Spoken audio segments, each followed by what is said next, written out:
Hello दोस्तों, आज के इस वीडियो में हम बात करेंगे कैटालिस्ट क्या होते हैं, कैटालिसिस क्या होता है, कितने टाइप्स के कैटालिस्ट होते हैं। एक एक करके हम इस वीडियो में कवर करेंगे क्या होता है कैटालिस्ट, कैटालिसिस क्या होते हैं। तो सबसे पहले हम देखते हैं कि कैटालिस्ट क्या होता है। कैटालिस्ट की अगर हम डेफिनेशन देखना चाहते हैं तो the substance which can change the rate of reaction but itself undergo no change. ये ऐसे सब्सटेंस होते हैं जो कि रेट ऑफ रिएक्शन को चेंज कर देते हैं लेकिन इसके अंदर किसी तरह का कोई चेंज नहीं आता है। जैसे कि अगर हम एग्जाम्पल की बात करते हैं तो जैसे कि SO2, ये हमारा गैस फॉर्म में है। ऑक्सीजन जी, ये भी गैस फॉर्म में है। और ये हमारा NO, नाइट्रस ऑक्साइड, और SO3, ये भी गैस फॉर्म में। जैसे कि ये हमारा रिएक्टेंट है और ये प्रोडक्ट है, और ये जो NO है ये हमारा कैटालिस्ट है। ये जो कैटालिस्ट होता है इन दोनों, हाँ, रेट ऑफ रिएक्शन को चेंज कर देता है। इनकी जो रिएक्शन है इसको चेंज कर देगा लेकिन इसके अंदर किसी तरह का कोई चेंज नहीं आता है। इसको हम कैटालिस्ट बोलते हैं। और जो प्रोसेस होता है, the reaction which take in the presence of catalyst is called catalysis. और ये जो रिएक्शन, हाँ, ये कैटालिस्ट के प्रेजेंस में हो रहा है, इस रिएक्शन को हम कैटालिसिस रिएक्शन बोलते हैं, catalysis.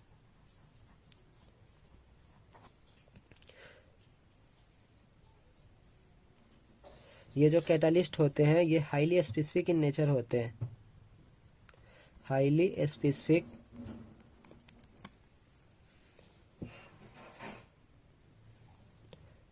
Highly specific in nature.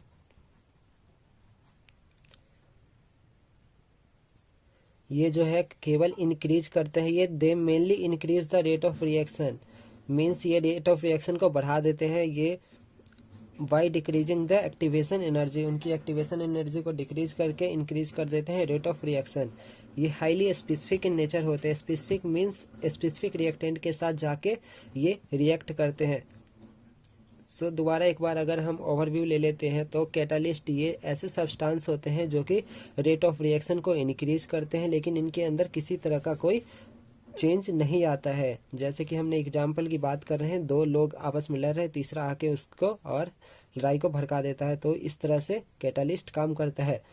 Highly specific in nature होता है, मीन्स स्पेसिफिक रिएक्टेंट के साथ जाके ये कंबाइन होते हैं और रिएक्शन को बढ़ा देते हैं। दे mainly increase the rate of reaction, ये मेनली जो होते हैं रेट ऑफ रिएक्शन को इंक्रीज करते हैं by decreasing the activation energy.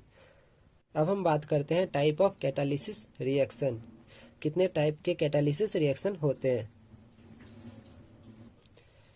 अगर हम टाइप्स ऑफ कैटालिसिस की बात करते हैं, कितने टाइप के कैटालिसिस रिएक्शन होते हैं, तो सबसे पहले जो हमारा आता है होमोजीनियस कैटालिसिस। होमोजीनियस कैटालिसिस, इसमें जो रेक्टेंट होते हैं, ये जो हमारा रेक्टेंट और जो कैटालिस्ट होते हैं ये सेम फेज में होता है। जैसे कि हमारा ये जो रेक्टेंट है सल्फर डाइऑक्साइड, हाफ ऑक्सीजन, ये दोनों हमारा गैस फॉर्म में है। और ये जो कैटालिस्ट है जो कि रिएक्शन करवा रहा है तो ये भी हमारा गैस फॉर्म में है। तो रेक्टेंट और कैटालिस्ट दोनों गैस फॉर्म में है, इसीलिए हम इसे होमोजीनियस कैटालिसिस रिएक्शन बोलते हैं। क्योंकि नाइट्रोजन, नाइट्रस ऑक्साइड के प्रेजेंस में ये जो रिएक्शन हुआ है, होमोजीनियस जो रिएक्शन हुआ है, इसको होमोजीनियस कैटालिसिस बोलते हैं। क्योंकि कैटालिसिस बोलते हैं जब कैटालिस्ट के प्रेजेंस में कोई रिएक्शन हो रहा है और ये जो सेम है, दोनों रिएक्टेंट और कैटालिस्ट दोनों सेम फिजिकल स्टेट है दोनों का, इसीलिए हम इसे होमोजीनियस कैटालिसिस बोलते हैं। जबकि हेट्रोजीनियस की बात करते हैं तो इसमें जो कैटालिस्ट और रेक्टेंट दोनों की फिजिकल स्टेट दोनों डिफरेंट है। जैसे कि इनका गैस है, सल्फर डाइऑक्साइड गैस फॉर्म में है, ऑक्सीजन भी गैस फॉर्म में है, जबकि प्लेटिनम सॉलिड फॉर्म में है। जो मेनली जो इसमें रेक्टेंट होते हैं ये मेनली गैस फॉर्म में होते हैं, लेकिन कभी कभी ये कभी कभी लिक्विड फॉर्म में भी होते हैं। कई बार हम गैस की जगह लिक्विड रिएक्टेंट भी यूज करते हैं। अब हम देखते हैं मैकेनिज्म ऑफ हेट्रोजीनियस कैटालिस्ट, किस तरह से हेट्रोजीनियस कैटालिस्ट काम करते हैं। जो अगर मैकेनिज्म ऑफ हेट्रोजीनियस कैटालिस्ट की अगर हम बात करते हैं तो सबसे पहले ये डिफ्यूजन करता है, diffusion of the reactant eight the surface of catalyst. सबसे पहले कैटालिस्ट के सरफेस पे डिफ्यूजन होता है रिएक्टेंट का। दूसरा जो स्टेप होता है एब्जॉर्प्शन होता है, जो ये रिएक्टेंट मॉलिक्यूल का एब्जॉर्प्शन होता है कैटालिस्ट के एक्टिव साइट में। सो डिफ्यूजन होता है, सबसे फर्स्ट तो स्टेप हमारा है डिफ्यूजन होता है रिएक्टेंट का at the surface of the catalyst. उसके बाद एब्जॉर्प्शन होता है of the molecule of reactant, reactant के मॉलिक्यूल का एक्टिव साइट ऑफ कैटालिस्ट के एक्टिव साइट पे एब्जॉर्प्शन होता है। थर्ड जो स्टेप होता है occurrence of chemical reaction on the surface of catalyst. So सबसे दोबारा एक बार हम ओवरव्यू ले लेते हैं मैकेनिज्म ऑफ हेट्रोजीनियस कैटालिसिस। तो सबसे पहले डिफ्यूजन होता है रिएक्टेंट का कैटालिस्ट के सरफेस पे। दूसरा उसके बाद जब कैटालिस्ट के सरफेस पे डिफ्यूजन होता है फिर एड्जॉर्प्शन होता है मॉलिक्यूल का, जो रिएक्टेंट के मॉलिक्यूल का एड्जॉर्प्शन होता है एक्टिव साइट कैटालिस्ट के एक्टिव साइट से।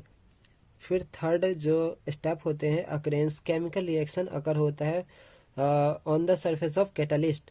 फिर desorption of the product from the surface, और जो लास्ट हमारा स्टेप होता है diffusion of the product away from the surface of the catalyst.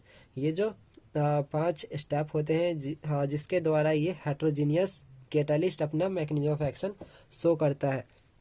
अगर हम इसके एक कैटालिसिस रिएक्शन की बात करते हैं जैसे कि 2SO2, अभी हमने हेट्रोजीनियस कैटालिस्ट में बात किया था इसी रिएक्शन का। ये प्लेटिनम के प्रेजेंस में हुआ है तो हमारा SO3 बना है।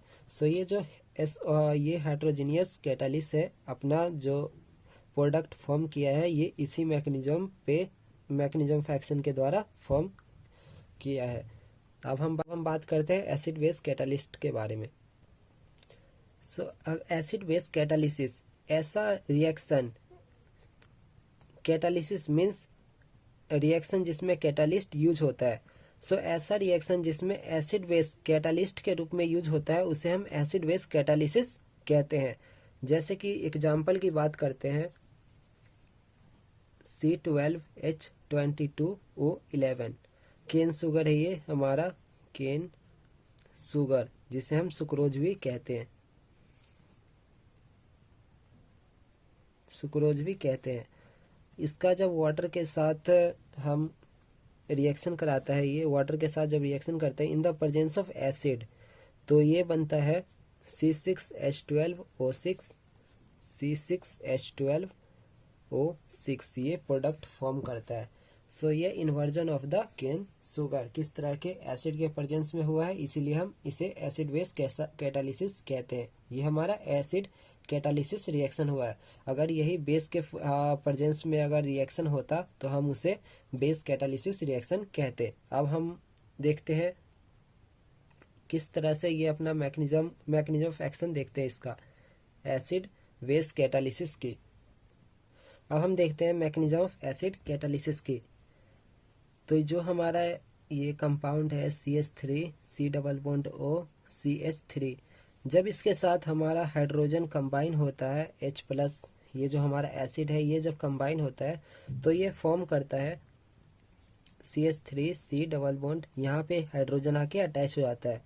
कंपाउंड है ये अनस्टेबल है, सो ये बॉन्ड है इधर शिफ्ट हो जाएगी और ये जो हमारा प्रोडक्ट है इस तरह से बन जाएगा COH double bond O CH2 और ये हाइड्रोजन बाहर निकल जाएगा, ये जो एसिड बाहर निकल जाएगा। इस तरह से जो एसिड है अपना कैटालिसिस रिएक्शन शो करता है।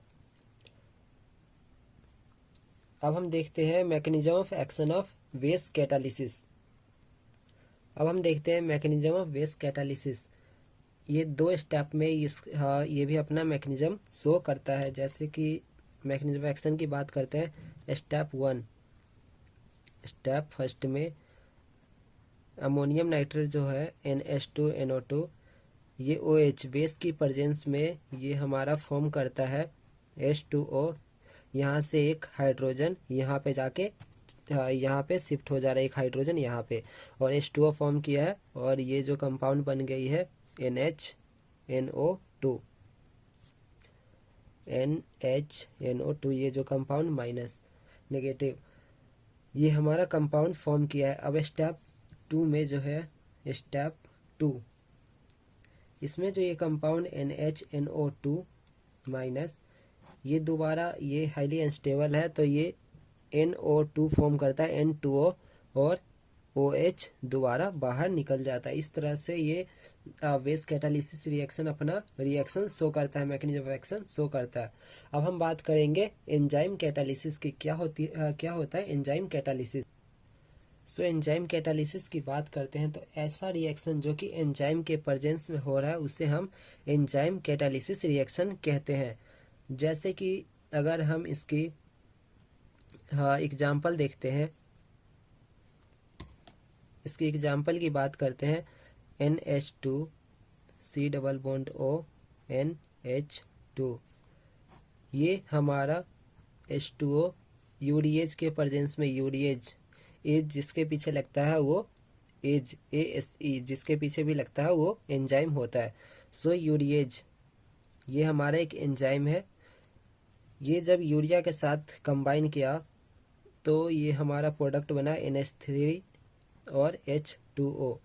सो ऐसा रिएक्शन जो कि एंजाइम के प्रेजेंस में हो रहा है उसे हम एंजाइम कैटालिसिस रिएक्शन कहते हैं। कुछ इंपॉर्टेंट पॉइंट देख लेते हैं एंजाइम कैटालिसिस के बारे में। सो जो एंजाइम कैटालिसिस रिएक्शन जो है मैक्सिमम होता है ऑप्टिमम टेम्परेचर पे। ऑप्टिमम टेम्परेचर पे जैसे कि enzyme catalysis reaction rate of जो एंजाइम कैटालिसिस रिएक्शन की मैक्सिमम एट ऑप्टिमम टेम्परेचर, ये हमारा ग्राफ है। और ये जो एंजाइम कैटालिसिस रिएक्शन ये मैक्सिमम है optimum temperature, UM optimum temperature पे ये मैक्सिमम है रेट ऑफ रिएक्शन इसका। सो ये इम्पोर्टेंट पॉइंट थी। सो रेट ऑफ रिएक्शन जो एंजाइम कैटालिसिस का रिएक्शन का है, rate of enzyme catalysis reaction is maximum at optimum temperature. और दूसरा है ये rate of enzyme catalysis is maximum at optimum pH. Optimum pH और ऑप्टिमम टेम्परेचर पे ये जो अपना rate of reaction maximum show करता है। ये दूसरा ग्राफ से देख लेते हैं हम ऑप्टिमम पीएच पे, ये ऑप्टिमम पीएच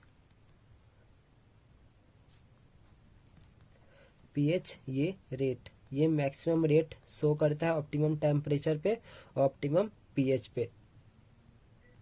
ये जो कैटालिटिक एक्टिविटी है एंजाइम की ये इंक्रीज हो जाती है इन द प्रेजेंस ऑफ को एंजाइम और एक्टिवेटर। को एंजाइम ENZYME को एंजाइम और एक्टिवेटर। एक्टिवेटर के प्रेजेंस में जो कैटालिटिक एक्टिविटी है यहाँ एंजाइम की वो इंक्रीज हो जाती है, इंक्रीज कैटालिटिक एक्टिविटी। ठीक है दोस्तों, वीडियो आपको अच्छी लगे तो वीडियो को लाइक करें। अगर अभी तक आपने चैनल को सब्सक्राइब नहीं कर रखा है तो चैनल को सब्सक्राइब कर ले। धन्यवाद।